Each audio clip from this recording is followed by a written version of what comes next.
c'est MC et alors là, c'est un peu inattendu, on n'a prévenu personne, mais j'espère que vous étiez à l'affût parce que j'ai l'honneur et le privilège d'être en compagnie de The French Chris. Merci d'être avec nous ce soir. Merci. Il va se produire juste après cette interview sur la scène de Sous le radar à la Communale Saint-Ouen. J'espère que ça va bien se passer. Vous allez tout casser sur scène, on se pose pas de questions. Ouais, on espère, hein. Vraiment, c'est dans 30 minutes. Hein. C'est dans 30 minutes. Hein. Interview express, mais de qualité, ne vous en faites pas. Et pour commencer, je me suis informée pour cette interview et j'ai appris que tu as commencé très très tôt la musique et d'abord par la guitare à 13 ans. Et du coup, cette passion qui commence très très tôt, est-ce que tu t'es dit tout de suite, je vais en faire quelque chose, j'adore ça et je veux que ce soit mon métier, ou il y a eu un moment où t'es dit, ok, là je prends ça sérieusement, je veux être chanteur? Bah écoute, ouais, en fait, à partir du moment où j'ai fait de la guitare, je dirais que il m'a fallu au moins 1 ou 2 ans avant de savoir si j'étais pas explosé au sol. Mais genre, en fait, dès que ça allait et que c'était cool, je me suis dit vas-y, j'ai envie d'être guitariste. À la base, je voulais être guitariste. Ok. Et je suis devenu chanteur vraiment bien après. Hein, j'ai commencé à sortir des sons à 22 ans. Et alors que à la base, moi, je voulais être guitariste de studio et tout pour les gens. Je voulais pas du tout faire de la chanson de base. À la base, oui. Ouais. Et comment ça a évolué? À quel moment t'as commencé à écrire tes textes, à toi prendre le micro et chanter? À partir du moment où j'ai commencé à apprendre à faire de la prod sur l'ordi, et puis en fait, je remarquais que écrire des chansons, c'était quand même intellectuellement, je trouvais ça intéressant. Ouais. Et du coup, en fait, la guitare, ça a commencé je me sentais limité tout simplement, et puis je trouvais ça cool, quoi. Ok, donc t'as juste élargi ton panel parce que pourquoi pas finalement. Ouais. Ok, et tu as sorti ton premier projet. Il avait été entièrement fait dans ta chambre. Ouais. Et comment est-ce qu'on vit ça de travailler seul dans sa chambre, enfin seul peut-être pas entièrement, mais de sortir tout un projet de soi-même avec sa propre inspiration dans sa chambre de son côté? Est-ce que ça a été exceptionnel ou ça a été dur? En fait, c'est marrant parce que pendant longtemps, je pensais que tout le monde faisait ça. Donc en vrai, pour moi, c'était normal. Ouais. C'est juste après, à force de rentrer dans le milieu de la musique, entre guillemets, que j'ai rencontré d'autres gens, d'autres artistes et tout, que j'ai remarqué qu'en fait, la plus grande majorité des gens bossaient avec d'autres gens ou étaient interprètes ou seulement compo ou j'en sais rien.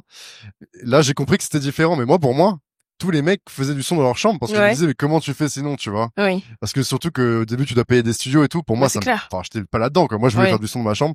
Et puis tous les mecs que je kiffe font ça. En général. Commencer dans sa chambre? Ouais, donc en vrai, du coup, pour moi, c'était normal. Oui, donc la normale, et tu l'as tout simplement fait jusqu'à sortir un projet, bravo pour ça. Et récemment, 7 mai 2025. C'est ça, ouais. Ah, tu as sorti ton dernier projet, c'est ça, hein? Ouais, 7 mars. 7 mars 2025. En fait, en réalité, pour les vrais OG. Les OG de OG. J'avais sorti un projet genre en 2022 qui n'existe plus. Qui n'existe plus, qui a disparu. Il est sur YouTube, Ah, ok, mais dis-moi en plus, qu'est-ce qui s'est passé? En fait, ça respectait plus trop mes convictions musicales. D'accord. Et c'était un projet très urbain. Alors que maintenant, je fais de l'indie pop. Et du coup, j'avais pas envie que les gens, quand les gens ils tombent sur mon Spotify et qu'ils laissent couler. Oui. Je voulais pas qu'ils tombent sur un truc et qu'ils se disent, mais attends, je comprends pas, c'est le même gars. Oui. Et je trouvais ça incohérent, en fait. Ok. C'est une question de DA. Et justement, j'allais parler un petit peu de cette DA de tes musiques, etc. Tu te qualifies toi-même en plus du côté indie pop. Ouais. Est-ce que tu avais directement des influences comme ça de ce genre de musical-là, ou tu t'es construit sans forcément avoir de repères et en fait, je sais que en fait, j'ai appris que c'était ça le terme, on va dire. Oui. Mais à la base, ouais, c'est ça, en fait. C'est juste souvent quand tu fais de la guitare et que tu fais des sons dans ta chambre. Oui. Ça s'appelle faire de la bedroom pop. Ok. De l'indie, quoi. Et en fait, juste naturellement, j'ai fait des sons comme ça. Mais en fait, en général, quand tu fais de l'indie, tu fais pas trop exprès, hein. C'est, genre, tu sais juste, ouais, c'est quand tu fais du rock, mais en ta chambre. Du coup, ça devient plus lisse. Parce que t'as pas des énormes guitares dans tous les sens. Et ça sonne un peu genre pourri à l'époque. Maintenant ça sonne bien, mais du coup, genre, c'est le genre musical, il découle de ça à la base, en fait. Ok, d'accord. Donc, en fait, je l'ai fait sans faire exprès, mais au final, c'est ce que j'écoute, donc. Et à ce moment-là, quand c'est toi, ta chambre et ta guitare, c'est quoi les éléments qui t'inspirent pour créer tes musiques, écrire et trouver des mélodies? Les instrus, déjà. Quand je fais des instrus, et en général, je commence toujours par l'instru. Et puis après, les trucs qui me sont arrivés, les peines de cœur, les problèmes d'amitié, ou des trucs par rapport à nos parents, ou des trucs qui nous touchent, quoi. En fait, c'est juste, je pense que à force de vieillir, entre guillemets, j'ai que 26 ans, mais je pense que j'ai été plus ouvert, on va dire, à parler de mes sentiments. Oui. Truc où justement à l'époque, quand j'avais genre plus 21 ans, 22 ans et que j'ai sorti mon premier projet, j'étais archi hermétique à ça, genre en mode c'était pas trop mon modèle. D'accord. Et du coup, c'est pour ça que je trouve que fallait l'enlever le projet parce que c'était Hmm. vraiment c'était bizarre quoi, c'était pas le même gars Ouais, littéralement. c'était moins dans l'introspection, C'est ça. etc. Ok. Et dans ce côté introspectif, pardon, comment est-ce que tu as reçu cet énorme succès de ton son Garçon de mon âge et de voir qu'il y avait tellement de gens à qui ça faisait écho, etc. et que tu as vraiment touché ton public avec ce son? Bah écoute, en vrai de vrai, j'ai vraiment pas fait exprès en soi Bien sûr. évidemment, tu fais jamais exprès. Euh, Bah écoute, ça faisait plaisir parce que ça faisait 3 ans que je faisais du son, ça fait 3 ans que honnêtement je consacre beaucoup de temps à faire ça. Enfin c'est mon Mhm. truc principal d'ailleurs. Et juste c'était mon premier son qui a un peu marché parce que j'en ai sorti au moins 20 avant, tu vois. Hmm. Et bon maintenant j'en ai plus 20 comme avant, mais parce que je les ai supprimés. Mais du Oui, coup ouais, bah déjà premièrement ça m'a fait archi plaisir parce que je me disais bah c'était récompensé des efforts que j'ai pu faire avant. c'est sûr.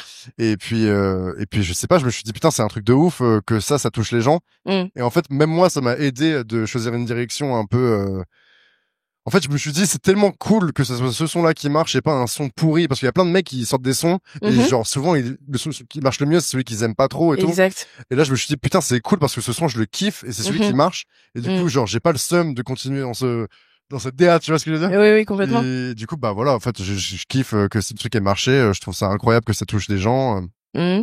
et puis voilà, enfin, je sais pas trop les mots là-dessus. Bah, C'est c'est juste, normal. c'est fou, quoi. T'as touché des gens et c'est en étant toi avec ton écriture. Et justement, j'en parlais juste avant avec Olympe Chabert, qui joue à 22h.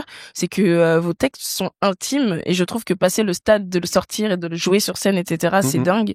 Mais le recevoir et comme ça, bah, certes, c'est intime, mais ça fait écho chez les gens et c'est magnifique. Ouais. Donc, merci d'écrire de si belles musiques Mais qui font merci. écho à tout le monde parce que tout le monde ne peut pas sortir des musiques. C'est vrai. Bah, c'est clair. Et du coup, dans ce rapport que tu as à la musique, est-ce que tu penses que quelle est sa place maintenant dans ta vie maintenant? Écrire des textes, etc. Est-ce que tu vois ça comme quelque chose de vraiment exutoire ou tu te sens mal et il va falloir que tu écrives une chanson ou vraiment il y a des moments où tu t'installes et tu dis bon, j'ai envie de faire du son et naturellement ces Bah, textes vont devenir. en fait, c'est un peu des deux, c'est sûr. La place que la musique a dans ma vie, elle est énorme. En vrai, je pense qu'à ça. Mhm. Même un peu trop. Je sais genre même mes relations avec des filles et tout machin, on m'a souvent reproché que je pensais un peu beaucoup trop à ça. Mes Ok, potes, parfois, ils sont un peu en mode on n'est pas au taf là et tout, parce que je traite beaucoup de gens avec de la musique et ok, souvent ils ont pas envie ok. d'en parler, tu vois. Ah Et d'accord, moi, c'est pas, c'est vrai? et moi, c'est plus fort que moi. Et Mhm. du coup, en gros, ouais, faut que je me calme un peu là-dessus, je pense, peut-être. Mais en tout cas, ouais, je suis un peu matrixé par ça, ouais. Ouais, d'accord. T'es matrixé par la musique, Ouais, un peu, ouais. mais ça m'étonne en vrai. Bah, après, ça dépend comment tu travailles dans la musique, mais le fait que en dehors, mais excellente question, je te la pose tout de suite. Quand on est totalement plongé dans la musique au quotidien, etc., est-ce qu'on a besoin de se cloisonner un petit peu, de faire une pause et de dire ok stop, là, arrêtons un petit peu de produire de la musique à fond. Bah ouais, parfois ça fait du bien de penser à rien. Moi, le Mhm. seul moyen que j'ai trouvé pour vraiment penser à rien, c'est jouer à la play. C'est trop bizarre, mais genre je joue à la play. Là vraiment, je pense pas à ça. Mais sinon globalement, ouais, je pense tout le temps à ça. Surtout qu'en plus, tu sais, genre c'est moi qui fais mes montages et tout. Ah Donc en fait, oui. j'écoute mes trucs en boucle, tu vois. Mhm. Et c'est quoi du coup l'autre truc? Ben, c'était ça, c'est ma question. C'était, ben, au bout d'un moment, est-ce que t'en as marre vraiment? Parce que si t'es matrixé, c'est que tu Hmm. penses tout le temps, etc. Est-ce qu'il faut que tu fasses des cures? Parfois c'est pas que t'en as marre, mais parfois genre t'as plus de jus. Ça c'est Ouais. sûr qu'en mode il y a des moments tu fais du son, ça marche juste pas. Oui. Mais t'en as jamais marre. Je suis plus frustré de ne pas y arriver, mais je me dis Ok. jamais genre oh ça me saoule de faire du son. Mhm. Ça m'arrive pas. Oui. Et parfois je peux juste pas en faire. Oui. Ok. C'est ça. Et tu viens de, ben là, tu viens, en répondant à cette question, tu m'as évoqué le fait que tu fais tout par toi-même, beaucoup de choses. Et toi, personnellement, c'est quoi ton avis à ce stade? Parce qu'il y a des artistes qui ont quelqu'un pour le montage, quelqu'un pour ci, quelqu'un pour ça. Est-ce que c'est vraiment foncièrement un choix personnel? Je veux tout faire parce que je sais ce que je veux faire et je me vois pas déléguer. Ou est-ce que tu te vois évoluer et quand même commencer à laisser d'autres personnes endosser ce rôle? Bah, en fait, j'ai aucun problème à déléguer. C'est juste que, comme je te disais, en fait, quand j'ai commencé à faire de la musique, j'ai tout fait tout moi-même. Donc, en Ouais. fait, c'est juste pour moi, c'était normal. Et Mhm. du coup, à force, j'ai pris les habitudes de le faire. Mhm. Et du coup, maintenant, c'est sûr que, à moins que tu sois entouré de gens d'extrême confiance, en général, quand tu bosses tout seul, tu bosses plus rapidement. Malheureusement. Mais par contre, maintenant que j'ai un manager et tout, il me fait comprendre que genre faut commencer à bosser avec d'autres gens. Donc là, pour la Ouais. première fois de ma vie, je commence à bosser avec d'autres gens un peu pour les prods, par exemple, pour Mhm. les instrus. Mhm. Pour les montages, ça non, parce que j'aime juste bien en fait. Genre Ouais, c'est une de ok. mes passions, donc j'aime juste le faire. Et mais oui, par contre, oui, c'est sûr que en vrai, bosser en équipe, tu vas plus loin. Ça, c'est une Oui. évidence. C'est juste que pour l'instant, je suis pas non plus en énorme rush. Oui. Mais je commence à penser au fait qu'il faut élargir l'équipe et tout. Ça, c'est avoir une équipe. Au bout d'un moment, t'as plus le choix. Mm-hmm. Et tu dis ça parce que est-ce que dans ton processus créatif t'es vraiment entièrement seul ou quelquefois quand même tu fais appel à des personnes, tu leur montes tes maquettes, tu leur dis ouais qu'est-ce que t'en penses, est-ce qu'il y a quelque chose que je pourrais modifier, ou t'es vraiment seul tout dans ta chambre? Alors ouais, je suis très influençable, donc j'envoie mes maquettes à beaucoup de gens. Ouais. Et s'ils me disent des trucs chiants, bah souvent je overthink, tu vois, très rapidement. Ok. Donc j'ai pas trop confiance en moi là-dessus. Comme toutes les jeunesses françaises créatives. De ouf. Ouais. Mais j'ai déjà composé des sons avec des gens, hein, genre j'ai plusieurs sons à moi où ça a été composé par exemple avec un mec qui s'appelle Mathieu Reynaud, qui est le chanteur de Vidéo Club. Ok, ouais. Donc lui il m'a déjà aidé pour plusieurs instrus. Ouais. Puis j'ai des potes un peu dans le milieu de la scène indie quoi. Ils m'aident maintenant un peu plus. Ok. En fait je trouve que là je suis arrivé à un point où j'ai l'impression de refaire un peu les mêmes trucs en boucle. Ouais. Et du coup, bosser avec d'autres gens, ça te permet un peu de te dire, cette force de plus avoir la même couleur, en fait. Ouais. Sortir de Après, son prisme. je supervise, évidemment. Bah, je voilà. T'as la main mise sur le produit final, quand même. Ça, inspecteur travaux finis, finalement. Exactement. Et, mais du coup, ouais, t'es plus tout seul, mais surtout, il y a un moment où tu peux pas être seul, c'est sur scène. Et, c'est quoi, du coup, ton rapport à la scène? D'ailleurs, je regarde là. C'est bon. Bah, mon rapport à la scène, il est très, il y en a pas beaucoup, puisque en fait, c'est genre ma 3e scène de ma vie, là. C'est pas vrai. Ouais, je te jure. Genre, j'ai fait un pop-up du label en octobre et j'ai fait 3 concerts. J'étais invité sur scène par Louane, la chanteuse Louane. Ouais. Cet été dans un festival, mais globalement c'est tout. Ok. C'est ma seule expérience de scène. D'accord. Bah si t'as très peu d'expérience sur scène, j'espère que la prochaine sera exceptionnelle. Bah, j'espère. Parce que ce soir. Là, dans 2 secondes. Merci Sous le Radar, merci la Communale Saint-Ouen, merci The French Chris de m'avoir accordé ce temps. Très rapide, mais de très grande qualité. Merci beaucoup. Merci.